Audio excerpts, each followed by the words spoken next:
Hello friends, स्वागत है आप सभी का हमारे यूट्यूब चैनल शिक्षक मित्र पर। मैं हूं शेखर और आज हम चर्चा करने वाले हैं वन लाइनर 50 क्वेश्चन पर, जो कि बाल विकास एवं शिक्षा शास्त्र से संबंधित है। तो चलिए शुरू करते हैं। शिक्षा मनोविज्ञान का अध्ययन अध्यापक को किस लिए करना चाहिए?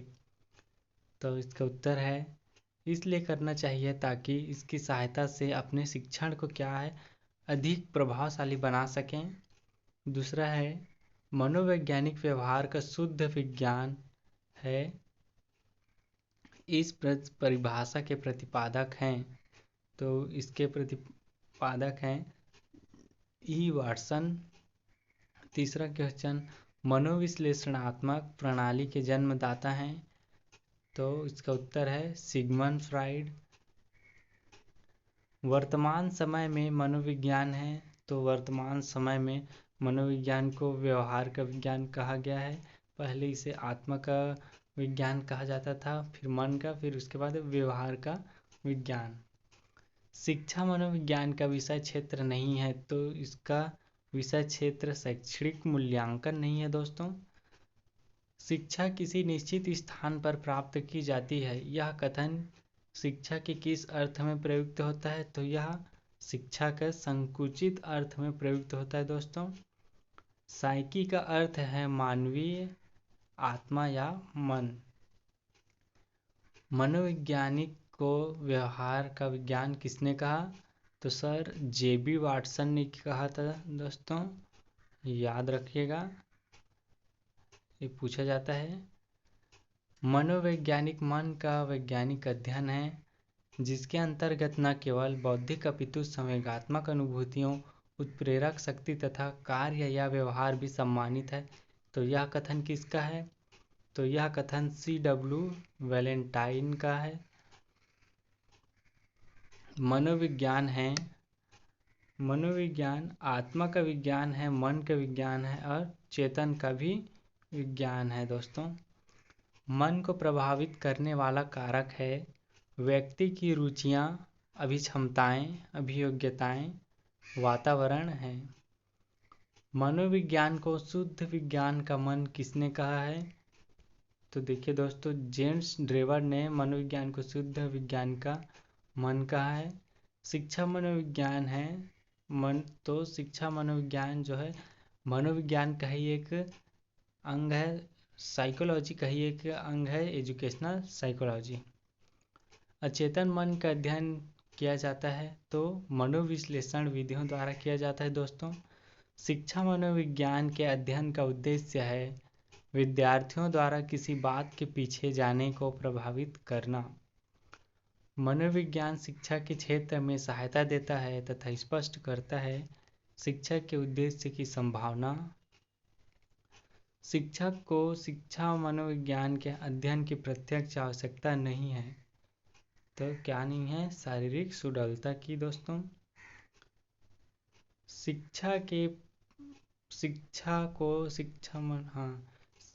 शिक्षा प्रक्रिया के अंग हैं, तो शिक्षा प्रक्रिया के कौन कौन से अंग हैं दोस्तों? शिक्षण के उद्देश्य, शिक्षण को सार्थक बनाने वाला ज्ञानानुभव और शिक्षण का मूल्यांकन। शिक्षा मनोविज्ञान का मूल्य उद्देश्य है विद्यार्थियों योग्यता एवं क्षमताओं को अध्ययन में रखते हुए उनके द्वारा किसी बात को सीखे जाने से संबंध बात को प्रभावित करता है। शिक्षा का संबंध है शिक्षा के उद्देश्य से और कक्षा पर्यावरण व वातावरण से दोस्तों। आंकड़ों का व्यवस्थापन करने हेतु संकलित आंकड़ों के संबंध में निम्नलिखित कार्य करना होता है, तो वर्गीकरण, सारणीयन और आलेखी निरूपण दोस्तों। शिक्षा मनोविज्ञान की प्रकृति के संबंध में कहा जा सकता है यह सर्वव्यापी और सार्वभौमिक भी होलिस्टिक है दोस्तों। शिक्षा मनोविज्ञान की सामान्य उद्देश्य है बालक की अभिव्यक्ति का विकास, शिक्षण कार्य में सहायता और शिक्षण विधियों में सुधार। अवस्था विशेष के अनुभवों के आधार पर ही हमें किसी को बालक, युवा एवं वृद्ध करना चाहिए। यह कथन किसका है दोस्तों? तो यह कथन है फ्रॉवेल का। शिक्षा मनोविज्ञान का प्रमुख उद्देश्य है तो बाल केंद्रित शिक्षा का विकास करना है दोस्तों। मनोविज्ञान शिक्षा के क्षेत्र में सहायता देता है तथा यह बताता है कि शिक्षा के उद्देश्य संभावित है अथवा नहीं। सीखने की प्रक्रिया के अंतर्गत शिक्षा मनोविज्ञान अध्ययन करता है तो यह प्रेरणा व पुनर्बलन के प्रभाव का क्या करता है, अध्ययन करता है दोस्तों। शिक्षा मनोविज्ञान में जिन बालकों के व्यवहार का अध्ययन किया जाता है वह कहलाते हैं मंद बालक, पिछड़े हुए बालक और समस्यात्मक बालक। शिक्षा मनोविज्ञान के विषय सामग्री का संबंध ही है सीखना। मनोविज्ञान शिक्षा का आधारभूत विज्ञान है। यह कथन किसने दिया था, तो यह कथन स्किनर ने दिया था। मनोविज्ञान वातावरण के संपर्क में आने वाले व्यक्तियों के क्रियाकलापों का विज्ञान है। यह कथन है वुडवर्थ का। शिक्षा का शाब्दिक अर्थ है पालन पोषण करना, सामने वालों सामने लाना और नेतृत्व देना। शिक्षा मनोविज्ञान का संबंध है शिक्षा से, दर्शन से और मनोविज्ञान से।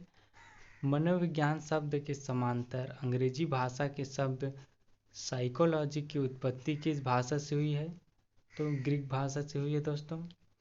शिक्षा मनोविज्ञान की उत्पत्ति मानी जाती है वर्ष 1900 से। सफल एवं प्रभावी शिक्षण अधिगम प्रक्रिया के लिए आवश्यक है शिक्षण अधिगम सामग्री का प्रयोग एवं शिक्षा मनोविज्ञान के सिद्धांतों का प्रयोग। बुद्धि परीक्षण विषय है तो शिक्षा मनोविज्ञान का है। मनोविज्ञान का शिक्षा के क्षेत्र में योगदान है। अब शिक्षा बाल केंद्रित हो गई है। शिक्षक बालकों से निकट का संपर्क स्थापित करने का प्रयास करते हैं और शिक्षक को छात्रों की आवश्यकता का ज्ञान हो सकता है। शिक्षा मनोविज्ञान एक विज्ञान है शैक्षणिक सिद्धांतों का। शिक्षा मनोविज्ञान का प्रमुख लाभ है शिक्षक शिक्षार्थी मधुर संबंध।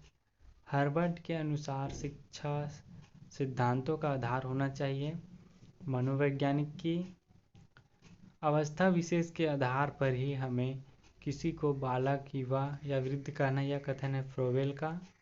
वर्तमान समय में शिक्षा मनोविज्ञान की आवश्यकता समझी जाती है तो किसके लिए समझी जाती है, सर्वांगीण विकास के लिए। वर्तमान समय में मनोविज्ञान की आवश्यकता है तो किसके लिए है, तो बाल केंद्रित शिक्षा के लिए आवश्यक है दोस्तों। शिक्षा मनोविज्ञान आवश्यक है शिक्षा एवं अभिभावकों के लिए। कैल्यू के अनुसार शिक्षा मनोविज्ञान के उद्देश्य हैं तो कितने उद्देश्य हैं, 9 उद्देश्य हैं। शिक्षा मनोविज्ञान का मुख्य संबंध सीखने से है। यह कथन किसने दिया, तो सॉरे एवं टेलफोर्ड का है। गैरिसन के अनुसार शिक्षा मनोविज्ञान का उद्देश्य है व्यवहार का ज्ञान। शिक्षा मनोविज्ञान का प्रमुख उद्देश्य कॉलेसनिक के अनुसार है शिक्षा की समस्याओं का समाधान करना। स्किनर के अनुसार शिक्षा मनोविज्ञान का विशिष्ट उद्देश्य है बालकों के मानवीय व्यवहार के अनुरूप शिक्षा के स्तर एवं उद्देश्यों को निश्चित करने में सहायता करना। यह किसका कथन है, शिक्षा मनोविज्ञान के क्षेत्र में वह सभी ज्ञान और विधियां सम्मिलित हैं जो सीखने की प्रक्रिया से अधिक अच्छी प्रकार समझने में सहायक है, तो यह है ली का। अमेरिका में प्रकाशित प्रिंसिपल ऑफ साइकोलॉजी के लेखक विलियम जेम्स हैं। समय सारणी में गणित विज्ञान या कठिन विषय के कालांश पहले क्यों रखे जाते हैं, क्योंकि मनोविज्ञान के आधार पर शिक्षण को शिक्षा मनोविज्ञान के अध्ययन की प्रत्यक्ष आवश्यकता नहीं है, तो किसकी, शारीरिक सुडौलता। शिक्षण प्रक्रिया के अंग हैं शिक्षण के उद्देश्य, शिक्षण को सार्थक बनाने वाले ज्ञानानुभव, शिक्षण का मूल्यांकन। शिक्षा मनोविज्ञान का क्षेत्र है व्यापक। शिक्षा का संबंध है शिक्षा के उद्देश्य से और कक्षा, पर्यावरण और वातावरण से। शिक्षा मनोविज्ञान के सामान्य उद्देश्य हैं बालक के व्यक्तित्व का विकास, शिक्षण में सहायता और शिक्षण विधियों में सुधार। अवस्था विशेष के अनुभवों के आधार पर ही हमें किसी को बालक की व्यवस्था करना चाहिए, कथन फ्रोबेल का है, और इसका प्रमुख उद्देश्य ही है चाइल्ड डेवलपमेंट। तो आई होप दोस्तों वीडियो अच्छा लगा होगा। बाल विकास या सीटेट और या कोई भी स्टेट के वीडियो के लिए आप हमें फॉलो कर सकते हैं। धन्यवाद। मिलते हैं अगली वीडियो में।